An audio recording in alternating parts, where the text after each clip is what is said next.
my name's Ken Newman with Zombie Takeover TV, and I'm sitting here with John Russo, which is the co-writer of the play of Night of the Living Dead, correct? Correct. All right, now, is there anything you want to tell us about the original screenplay when it first came out? Did you guys run into any kind of loopholes or any obstacles you guys ran into to make that movie? Well, anytime you make a low-budget movie, there are tons of obstacles. There are more obstacles than things that go smoothly. But we had a talented group of people. We had made tons of TV commercials and industrial films and political documentaries, all kinds of things. Our walls were covered with awards for our work, so we were a very tight-knit production unit. Mm-hmm. There were only about 6 or 7 of us, the main people involved in making the movie, and as far as the filmmakers are concerned. And so we were solidly behind George Romero as the director, and everybody knew what they had to do, and we did it. Now, you and Romero are pretty good friends before you guys made this movie, correct? We had been friends since we were 18 years old. George came to Pittsburgh to go to Carnegie Tech, which is now Carnegie Mellon. He was a fine arts major, and I met him a few months after he came to Pittsburgh. We both met Russ Streiner at about the same time when Russ was in a play at the Pittsburgh Playhouse. Mm-hmm. So we all met through a mutual friend, Rudy Ritchie, and so we've been friends ever since we were 18. We're all the same age. Nice. Now, when it came to making the movie, when the movie came out, how did it do? The movie was a hit from the start. In fact, the drive-ins had to turn away business. The lines were from the drive-ins up on the hills, if they were up all the way out to major roads like Route 51, which is a major road going into Pittsburgh. Mm-hmm. The traffic was backed up out onto the highways. So the movie was a hit from the beginning, and for the first time in history, the theater chain had to take out ads apologizing for having to turn away customers. Now, I know that that was a pretty big thing back in the day. People wasn't really approving of that kind of movie, were they? Well, most people were quite approving. That's why it was a hit. Mm-hmm. I mean, the Night of the Living Dead was released about a month before the rating system came out, and that was probably on purpose on the part of the distributor. But really, it's pretty mild compared to what goes on today. Yeah, I agree, yeah. It was black and white, so the scenes weren't gory bloody. We used chocolate syrup a lot of times for blood. Yeah. You guys used the ink and chocolate syrup, right? Right. Now, as far as creating the movie, is there anything that you would like to say is your golden egg that you had an idea with that movie? What was your biggest idea that you thought was a hit with that movie? Well, the two main ideas, I was the one that came up with the idea that they'd be dead people and that they'd be in search of human flesh. Mm-hmm. And without those two ideas, you don't have Night of the Living Dead or anything else in the subgenre. When we made the zombies, we called them ghouls because not every zombie is a ghoul. A ghoul has to go after human flesh, and not all zombies do that. So we made them dead people who were after human flesh, and that struck a chord in people that's still very powerful. And it makes them frightened, the whole thing has never died. It just keeps going. Now, I liked Night of the Living Dead. Don't get me wrong, but my favorite series was Return of the Living Dead. Mm-hmm. Now, what part did you play with that? Well, I was one of the writers on the original script, which was straight horror, and I wrote a novel based on that script, and then we sold the property. Mm-hmm. And then the distributor said you can't do straight horror because straight horror is dead, which is never true. Horror is never dead as long as somebody comes up with a good enough idea, an original concept, or whatever. Original is what's really important. So they decided to hire Dan O'Bannon to turn it into a horror comedy, which he did very successfully. And I novelized his script, and so that happens to be this novel. This is a first edition from 1985, released when the movie came out. It was a movie tie-in. Return of the Living Dead.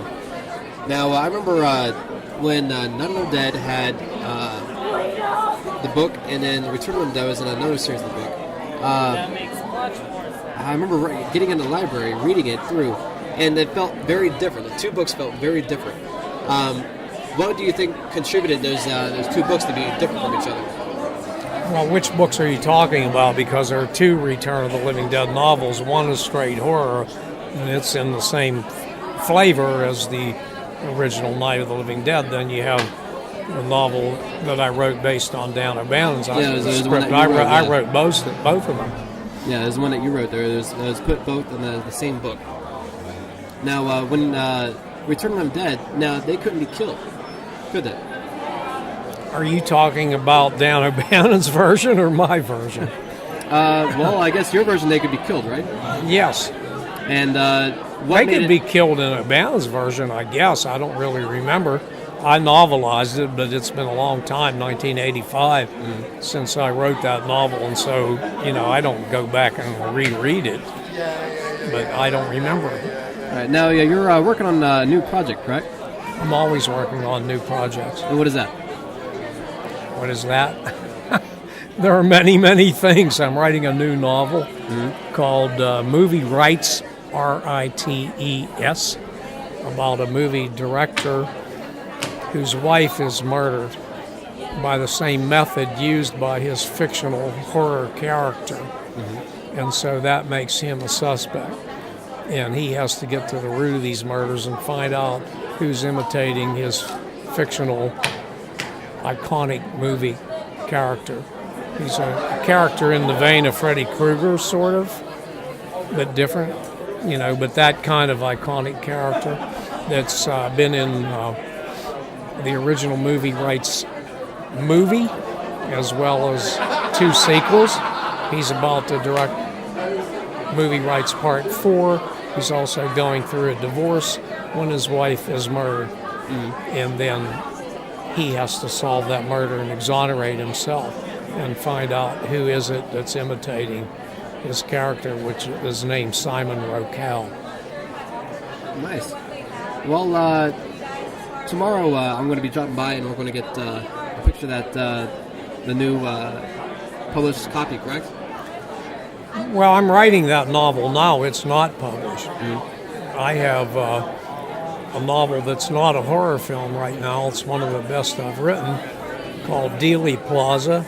It is not about the Kennedy assassination. It only starts with the assassination, but it deals with 40-plus years of violence in this country, the mass shootings, the shooting rampages, and everything else that's been going on that I feel, and Tom Brokaw also feels, was started with the Kennedy assassination. So this novel deals with 40 years of this kind of history in the lives of its main characters. It's only been out a few months, and it has 18 5-star reviews on Amazon, and it's a Writer's Digest select book. Well, thank you, John, for joining us in this interview. Is there anything you'd like to say to your fans? Well, as far as fans go, I say the same thing to them that I always say.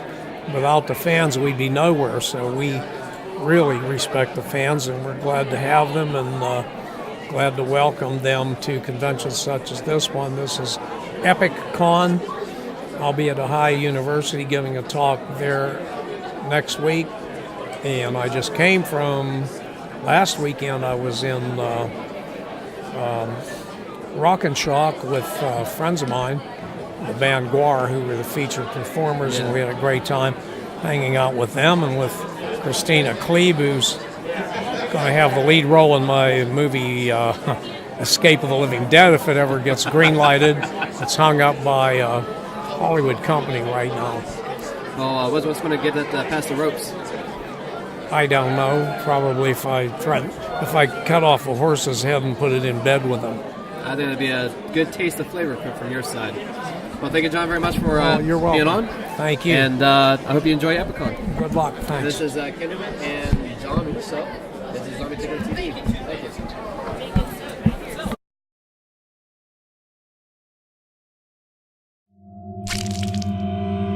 You are watching Zombie Takeover TV. Join the Horde. Join the Horde.